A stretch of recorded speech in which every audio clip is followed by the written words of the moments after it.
Hello, Southern California. This is your preferred realtor with results, Phillip Nunez.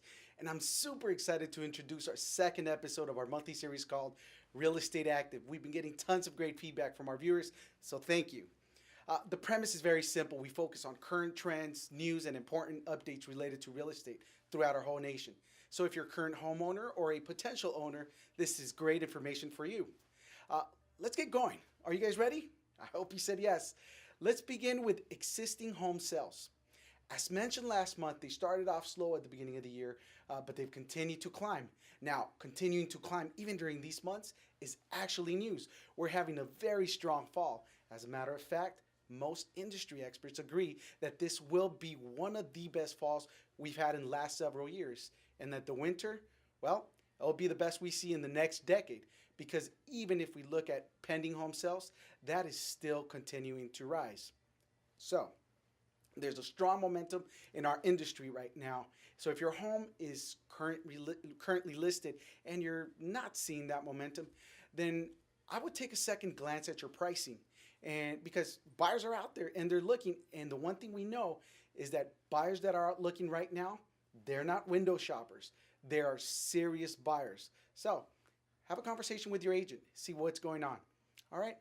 Now, let's talk about foot traffic. The number of buyers actually going into houses now and looking at them for purchase. Again, these numbers are skyrocketing. This time of the year, they usually level off or even drop down a bit, but not right now. We're actually seeing the opposite. More and more buyers are coming into the market, and I will go into why that is in a little bit. So, going back to looking at pending home sales and the foot traffic over the last several months from July to September, we can see that in 2013, it was beginning to tick down. Then we can see that in 2014, we did drop off a bit, but then we maintained and ticked up a little bit in September. Totally different than last year. So what does this mean? We are still in a momentum building process. We're not falling off this fall. We're continuing to go forward this fall. And if you look at foot traffic, the difference is even more drastic. If we look at July, August, September, you see that we're doing much better, meaning there's people looking at houses, which will mean people putting homes under contract, leading to pending escrows, and eventually increasing the number of sales. You can see that they're up this year over last year every month, but the percentage they're up has dramatically increased. Look at September. We're way ahead of last September in the amount of people that were looking at houses. So why are there more buyers out there right now? Simply, credit availability has been increasing. This information is directly from the Mortgage Bankers Association. Obviously, this number was really high in '04 and '05 where anyone could get a mortgage, and definitely much higher than it is right now. But if we look back to April of 2013, all the way through the third quarter of 2014, we can see that availability of credit to a buyer who is becoming a lot easier. And even though sometimes we hear the contrary, the actual mortgage availability to a buyer coming in and the chances of them getting a loan are increasing. So let's take a look at some numbers. Let's look at the average FICO scores on conventional purchase loans. Look at 2012. Look at 2013. And today's average. Though we're not at the 640, 660 average of the early 2000s, restrictions have eased compared to the last couple of years. And I think we're going to see FICOs continue to drop. And in FHA closed loans, we're seeing an average FICO down in the 600s, which in 2012, that was not the case. 700 was the average. So as credit becomes easier to get for buyers, the more buyers we're going to see come into the market. And here's another big point to that. In the last Mortgage Bankers Association conference, Mel Watt, the director of the FHFA, which oversees Fannie Mae and Freddie Mac, said this: to increase access to credit-worthy but lower wealth borrowers, FHFA is also working with enterprises, Fannie and Freddie, to develop sensible and responsible guidelines for mortgages with loan-to-value ratios between 95 and 97%. What does this mean? Fannie and Freddie will be doing loans as low as 3% down. This is huge. It's a great opportunity to take advantage of the lowest interest rates historically. Now, let's look at rates from 2013 to 2014. They've been balancing off and dropping off just a bit in the last few weeks, but we have to realize what the major analysts for Fannie Mae, Freddie Mac, Mortgage Bankers Association, and the National Association of Realtors are saying.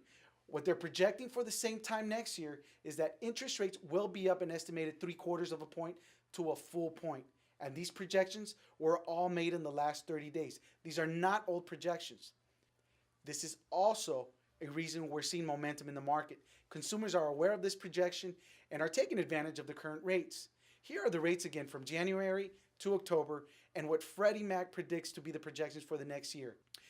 Allow me to show you how this plays out and connect some dots for you. Let's say you take out a mortgage of $500,000 and let's assume that home prices are going to go up 4%, which is what's being projected.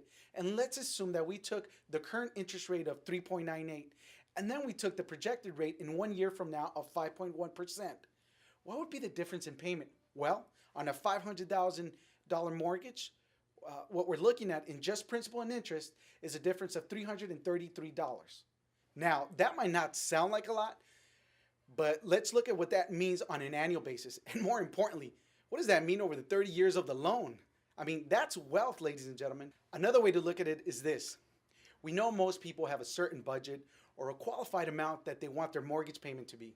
So let's say they wanted to have a payment of principal and interest around $2,300. And that's the range they want to keep it. As interest rates go up, they have to buy less of a house. And if interest rates go up to 4 3/4, which is a little less than what's being projected, then they have to buy 10% less of a house. Instead of buying that $500,000 house, they would end up buying a $450,000 house. They have to settle for less of a house this year. Now, even when rates increase, if they do, there shouldn't be any panic or any complaints because truthfully, you still be getting better interest rate than previous generations. Better rates than when your parents bought their house, better rates than when your grandparents bought their house. So it's still a great time to get involved if you're trying to buy a property. And if you're ready, just do it. Now, let's go into some quick updates. Please look at the home sales all the way back to January of 2012. So you can see the build. You can see there was a fall off and then a continuation. Same thing with pending home sales. Now, in the Case-Shiller report, please pay attention. Prices are still up over last year, but look at the percentage they're up. It's falling quite a bit. So there's still an appreciation, but the acceleration rate of that depreciation is dropping quickly. If we look at the next slide, it's even easier to see. This is the year-over-year price range change going all the way back to January. So at the beginning of the year, we were seeing double-digit appreciation over the year before. Right now, we're in single digits. And most people think by the end of the year, we'll be down around 4% to 4.5%. So when you think of listing your property, make sure you don't get caught in the, well, homes went up 10 to 12% over the previous year, because that's not the case anymore. Listing a house at a price where they were last year and adding maybe 4 to 5% is where it should be. Now, obviously, every market is different. And by the way, if you're currently listed and you're not seeing a lot of activity, the first place you should look is not the buyers. You should be looking at the pricing, because there's buyers out there who are ready, willing, and now able to buy. Here's another update I wanted to share with you from National Association of Realtors. This month versus the same month last year, what was the increase in sales?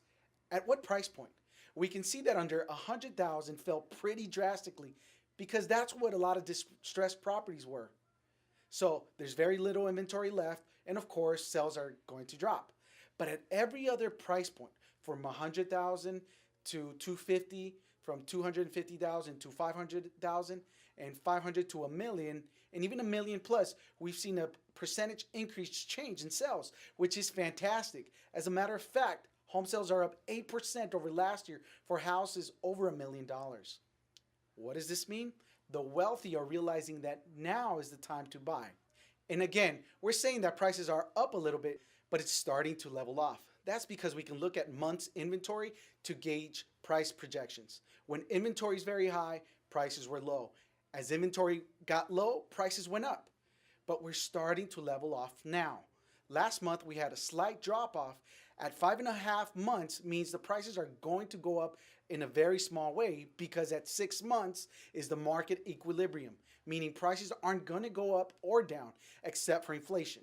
So if we're looking, we can see that the reason prices went up pretty dramatically at the beginning of the year is we were well below the 5 months inventory. But as we built the inventory up. We're still not at 6 months, so prices are still going up quite a bit. But as we build that inventory up, the price appreciation has started to slow down. Again, supply and demand. So, with the demand out there, it is a good time to list. However, pricing correctly is the key when you want to connect with the demand. Again, this is Real Estate Active. I'm Phillip Nunez, Southern California's preferred realtor with results. I want to wish everyone a fantastic holiday. See you next month.